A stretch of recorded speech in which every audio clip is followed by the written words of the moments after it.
Well, good evening, and thank you very much once again for coming out to our annual lecture. I recognise so many faces here. Somebody reminded me that we have quite a few loyal supporters, and I would really like to acknowledge that we do, and thank you so much indeed. I know you have come out to hear Dr. Bill Sullivan and his lecture tonight, our annual CCBI lecture, called The Ethical and Loving Care of Persons Living with Progressive Cognitive Impairments and Their Families. And Dr. Bill is very well known to most of us, and I would just go through his very small CV, obviously. He's the founding, at least the small CV that's here, that sounded bad when I said that, but he only has a small CV. Obviously it's far too long for a gathering like this. So Bill was the founding director of the Canadian Catholic Bioethics Institute. Currently he's a member of the Pontifical Academy for Life, and he's the executive director of the International Association of Catholic Bioethicists. He's a family physician and associate professor in the Department of Family and Community Medicine at U of T. He's engaged in service, teaching and research at St Michael's Hospital and Surrey Place Centre, which is a University of Toronto affiliate supporting people with developmental disabilities. Bill also teaches ethics. I don't know how he does all this, but he does. Ethics to residents in family medicine at St Michael's Hospital, and is a member of the Research Ethics Board of Surrey Place Centre. He specialises in the care of the elderly, and people with developmental and intellectual disabilities. He's currently also the director of an initiative sponsored by Surrey Place Centre, the Ontario Ministry of Community and Social Services, and the Ministry of Health and Long-Term Care, that has developed Canadian guidelines, resources, and a training program for physicians and nurses on the primary care of adults with developmental and intellectual disabilities. Bill is the author of Eye of the Heart, Knowing the Human Good in the Euthanasia Debate, as well as the author of numerous book articles and chapters, and has edited several books, including Stem Cell Research and Regenerative Medicine. So the format for tonight is that Bill will do us the honour of presenting the CCBI lecture. He says he's aiming at about 45 minutes, which sounds reasonable, and then we hope to have about 20 minutes or so for question and answer after Bill's talk.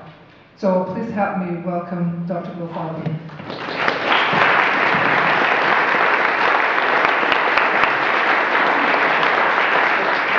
Thank you very much, Moira. My real delight to be here.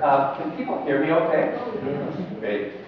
I just wanted to say thank you very much for inviting me. It feels like a homecoming.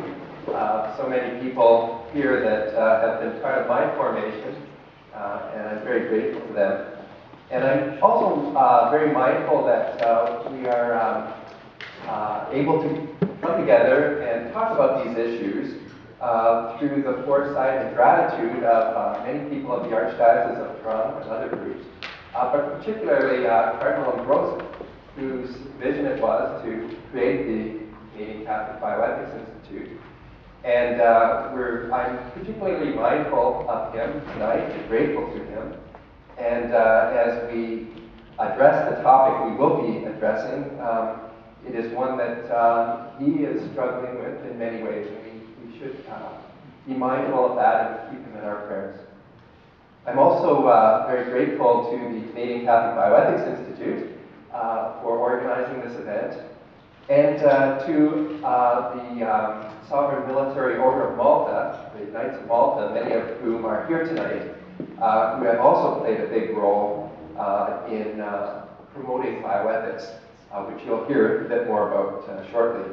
I'm also representing or working now primarily in a medical context. I'm a family physician at St. Michael's Hospital in a place called Surrey Place Centre, which cares for people that have developmental disabilities throughout the lifespan. And although they don't have progressive cognitive impairments necessarily, some of them do. And certainly, like everyone else, they will also encounter these issues. So this is a topic that's quite close to my heart, and I know that there are people here that work with folks with developmental disabilities, and I'm hoping that both they and others who have backgrounds in geriatrics and ethics regarding these issues will find a place where they can actually say something. This is a very big topic, and I'm very mindful that there's a lot of expertise, particularly when we come to the question and answer session, and I'm hoping you will be ready if I need to defer to you. I just want to say a few words of introduction about this International Association of Catholic Bioethicists, and draw your attention to the event of which I will be speaking tonight. That is the third international colloquium of this group. And essentially, it is a group of people that come together to discuss these bioethical issues. This image is actually, believe it or not, a long-term care facility. It's an old castle that the Order of Malta has donated for noble dames for their retirement. And so we had a lovely little event, and these are showing a group of people that came together to discuss this issue. The other noteworthy point is that the German Association of the Order of Malta is very involved in healthcare. And one of the areas of expertise has been developing a residence for people with progressive cognitive impairments or dementia. And they've developed a great expertise, and I will be alluding to some of that. It's really, their desire was to create an environment that was really person and family centered. And that's not so easy to do. The other thing that was remarkable about this gathering, as these are bioethicists from around the world who came together, that this wasn't an abstract issue for them. Many people, as I'm sure is the case in this group, had very personal connections with a loved one who encountered these issues. And so this was made it much more real for all of us. So just a few words about the International Association of Catholic Bioethicists. It was founded in 2005 by bioethicists, and it's under the umbrella of the Order of Malta. Currently, about 264 bioethicists from 42 countries have been involved in this. And the whole emphasis is faith-seeking understanding. And it's meant to provide a forum to explore and discuss questions and ideas in this area of ethics, to network and promote collaboration that is international in scope. This is just a sense of some of the activities we've been involved in.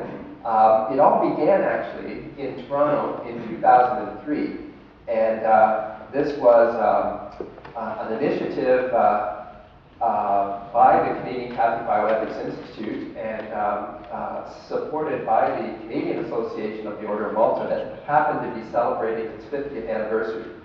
And so it was an occasion to bring together all the bioethicists that we could track down for a week to talk about a topic. And the topic was globalization and the culture of life. And at the end of that, people liked it so much, and not a small part was the good food and environment here at St. Michael's College. But at the final breakfast around the table, many said, we have to continue this somehow. And so out of that was born the International Association of Catholic Bioethicists.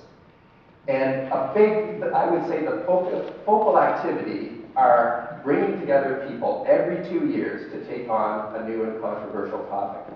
And so there are a list of some of the issues that we've addressed and the issue that we will be addressing in the coming years.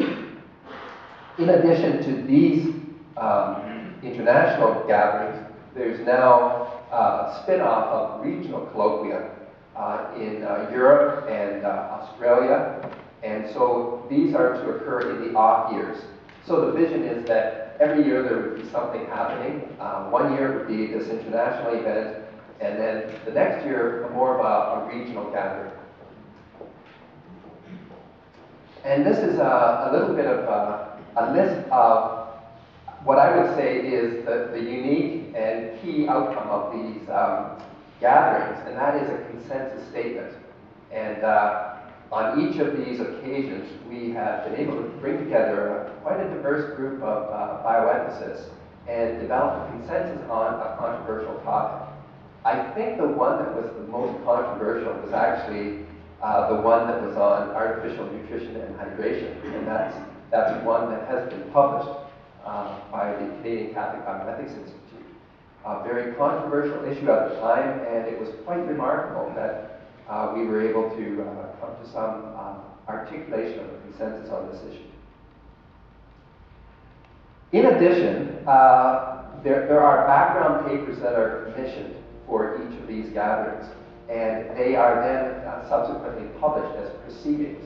And I brought along some examples, and people are welcome to take them. One is from Australia, the Dignity in Illness, Disability, and Dying. So it's all the background papers that people read and worked on before they got together. And then the consensus is in it as well. And then the other one from London on stem cell research and regenerative medicine.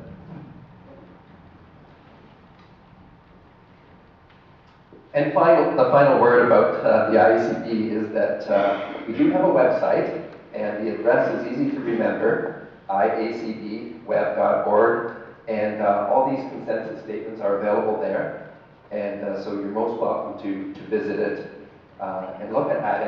And actually this talk tonight will be made available there. So this is our topic for tonight, progressive cognitive impairments. And this image is just giving a sense of the range of individuals that we're talking about, and also alluding to the cross that's in the midst of this, and that a sense of that we can bring to these issues of a victory over these issues through love. And so it's actually, I think, a core theme in talking about this issue is kind of a Christian understanding of life and of suffering and of love. So I wanted to just begin by defining what we're referring to by progressive cognitive impairment. And I guess one initial word is that there was some debate about the term to use, and in the literature there's also some debate. It's often referred to as dementia. And one of the big issues that we will be referring to is the stigma that this illness has, and also that these terms acquire. And if you think about it a bit, the term dementia comes from the Latin root de and mentia. And so it suggests the absence of mind, or unmind. Or in an older framework, maybe a negation of the spirit. And so there is something difficult about a term like that, especially when we want to actually oppose that view. So the term that we chose was living with a progressive cognitive impairment. And this is sort of based on the International Classification of Diseases definition of dementia. But we're actually referring to a range of conditions in which there are declines in more than one area of a person's cognitive or intellectual functioning.